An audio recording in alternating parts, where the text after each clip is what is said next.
பகவத் கேசரி நம்ம பாலையா நடிச்ச படம். இந்த படத்தோட ரீமேக் தான் நம்ம தளபதி நடிச்சு வரப்போற ஜனநாயகன் படம்னு சொல்றாங்க. வாங்க படத்தோட கதை என்னன்னு பார்ப்போம்.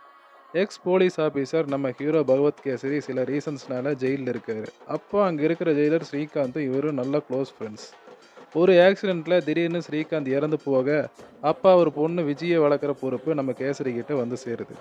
ஃப்ரெண்டோட ஆசைப்படி விஜய இந்தியன் ஆர்மியில ஜாயின் பண்ண வைக்கிறது தான் நம்ம ஹீரோவோட லட்சியமே. ஆனா நம்ம விஜய்க்கு ஆர்மினாலே பயம். அவள மன ரீதியாவும், உடல் ரீதியாவும் ஒரு போல்டான, தைரியமான ஒரு புலி மாதிரி மாத்த நம்ம கேசரி போராடுறாரு. அதே டைம்ல வில்லன் பிசினஸ்மேன் ராகுல் சாங்வி தன்னோட சுயநலத்துக்காக இந்திய நாட்டோட வளங்கள அழிக்கிற மாரி ஒரு ப்ராஜெக்ட் கொண்டு வர பிளான் பண்ணிட்டு இருக்கான். நம்ம ஹீரோவுக்கும், வில்லனுக்கும் ஒரு பயங்கரமான ஃபிளாஷ்பேக் இருக்கு. அந்த ஃபிளாஷ்பேக் என்ன? விஜய ஆர்மியில ஜாயின் பண்ண வச்சாரா? வில்லனை எப்படி தோற்கடிச்சாருங்கிறது தான் கதை. இந்த படம் அமேசான் பிரைம்ல இருக்கு. ஜனநாயகன் வர்றதுக்கு முன்னாடி ஒரு ரீவாட்ச் போடுங்க. இந்த வீடியோ புடிச்சிருந்தா நம்ம சேனல சப்ஸ்கிரைப் பண்ணுங்க. பாய்.